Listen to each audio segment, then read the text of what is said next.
Hello dear viewers, तो आज के लेक्चर में हम पढ़ने जा रहे हैं कि हैव टू और हैज़ टू। हैव टू को कहाँ पे इस्तेमाल करना है और हैज़ टू को कहाँ पे इस्तेमाल करना है। काफ़ी कन्फ्यूजन रहता है, रीडिंग के अंदर भी ये चीज़ बहुत ज़्यादा देखने को मिलती है और स्पोकन के अंदर भी लोग इसको इस्तेमाल करते हैं। तो इसका जो करेक्ट यूजेज है, कहाँ पे इस्तेमाल करने हैं, किस तरह इस्तेमाल करने हैं, आज के वीडियो में ये पढ़ा जाएगा। और फर्दर इसके साथ साथ हैड टू भी नज़र आने को मिलते हैं और विल हैव टू भी नज़र आने को मिलता है। इसको भी फर्दर समझते हैं। तो बिना टाइम वेस्ट करते हुए सबसे पहले समझते हैं कि हैव टू और हैज़ टू का मतलब क्या है। तो इसकी डिफिनीशन है कि it shows compulsion to do something. ये कंपल्शन को शो करता है। कंपल्शन से मुराद मजबूरी, कहीं ना कहीं आपकी मजबूरी होती है, कोई काम करना पड़ता है। अब मैं कुछ मिसालें दे रहा हूँ।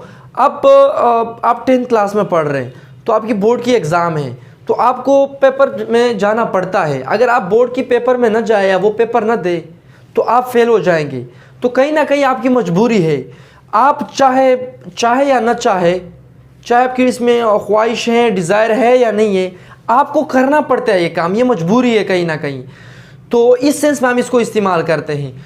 तो it shows compulsion to do something, किसी काम को करने में मजबूरी शो करना, किसी काम करने में। तो साथ साथ में एक और चीज़ भी बताता चलूँ कि हैव टू हैज़ टू आमतौर पर करते ना कि या बोलते हैं कि हाँ तो मुझे ये करना पड़ता है, उनको खाना पकाना पड़ता है, उसको स्कूल जाना पड़ता है, हमें इंग्लिश सीखनी पड़ती है। तो पढ़ता है, पढ़ती हैं, पढ़ते हैं, इस सेंस में ज़्यादातर ये इस्तेमाल होता है। तो अब इसको इस्तेमाल करेंगे सेंटेंस के अंदर और हैव टू और हैज़ टू को फिर जानेंगे कि इसमें फ़र्क क्या है। तो सबसे पहले डियर स्टूडेंट्स याद रखिएगा, इसका जो फार्मूलेशन है, सबसे पहले आपने लिखना है सब्जेक्ट। सब्जेक्ट के साथ होगा हैव टू या हैज़ टू, और उसके बाद फौरन आपने वर्ब की फर्स्ट फॉर्म इस्तेमाल करनी है, क्योंकि टू के बाद जब भी हम वर्ब इस्तेमाल करते तो वो वर्ब की फर्स्ट फॉर्म इस्तेमाल करते हैं एज ए इन्फिनिटी के तौर पर। तो have to has to verb की फॉर्म कौन सी होगी? फर्स्ट होगी। Have to cook, have to play, have to swim, have to write, तो इस तरह होगा। और यहाँ पे क्या होगी? कोई अदर वर्ड। अब इसको सेंटेंस में इस्तेमाल करने की कोशिश करते हैं। और सेंटेंस से इस्तेमाल करने से पहले एक और चीज़ भी बताता चलूँ कि हैव टू और हैज़ टू में फ़र्क क्या है। हैव टू जो है ये हम प्लूरल के साथ लगाते हैं।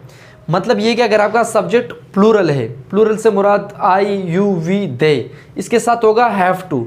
जो सिंगुलर है ही, शी, इट या कोई नेम, उसके साथ हैज़ टू होगा। बाकी दोनों टेंस में कोई फ़र्क नहीं है, प्रेजेंट के अंदर इस्तेमाल करते हैं। मुझे जाना पड़ता है, आई हैव टू गो, उसको जाना पड़ता है, ही हैज़ टू गो। तो बस सब्जेक्ट के मुताबिक थोड़ा सा चेंज होगा। अब यहाँ पे कुछ एग्जाम्पल लिखते हैं। मैं यहाँ पे लिखता हूँ कि उसको जाना पड़ता है, तो उसके लिए हम इस्तेमाल करते हैं ही। तो ही सिंगुलर है तो इसके साथ हैव नहीं होगा, इसके साथ हैज़ होगा। He has to go to school, चलो स्कूल भी लिख लेता हूँ। उसको स्कूल जाना पड़ता है। उसको इंग्लिश सीखनी पड़ती है, तो शी हैज़ टू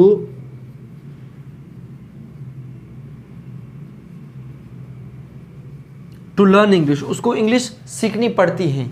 तो देखे ना, हैज़ उसके बाद टू है, फिर वर्ब की फौरन अपने तुरंत आपने वर्ब की फर्स्ट फॉर्म इस्तेमाल करनी है।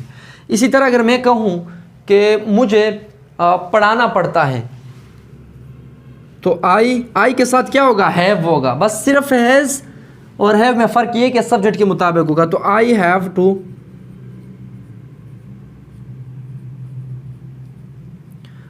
टू टीच इंग्लिश, मुझे इंग्लिश पढ़ाना पड़ता है। या इसी तरह उन्हें ख़त लिखना पड़ता है, तो क्या होगा? He has to write a letter. ये हो गया। अब यही इसी तरह इस्तेमाल करना है आपने। लेकिन यहाँ पे एक और चीज़ आ जाता है, वो ये है कि नेगेटिव में क्या होगा। नेगेटिव में डियर स्टूडेंट्स ये ऑलरेडी आपका जो है प्रेजेंट इंडेफिनिट टेंस है। He has to go to school, उसको स्कूल जाना पड़ता है, तो ता है, ती है। तो नेगेटिव में हम क्या लगाते हैं? प्रेजेंट इंडेफिनिट में डू नॉट, डज नॉट लगाते हैं। तो यहाँ पे क्या होगा? अगर मैं कहूँ कि he has to go to school negative में, तो इसका तरीका ये होगा कि मैं कहूँगा कि he does not have to go. Let's suppose यहाँ पे मैंने लिखा कि he does not have to go to school. अब यहाँ पे डज नॉट लगाया मैंने। आमतौर पर जब प्रेजेंट इंडिफिनिट में वर्ब के साथ एस या एस होता है, जब हम नेगेटिव बनाते हैं तो वहाँ पे डज नॉट लगाते हैं, फिर वो वर्ब से एस या एस हट जाता है। तो लिहाजा ये ही हैज़ था तो नेगेटिव में he does not have to go to school. इसी तरह she has to learn English, she does not have to learn English, इसी तरह होगा। I have to teach English, तो आई यू वी दे के साथ प्रेजेंट इंडिफिनिट में क्या होता है, डू नॉट लगाते हैं हम। I don't have to teach English, इसी तरह होगा।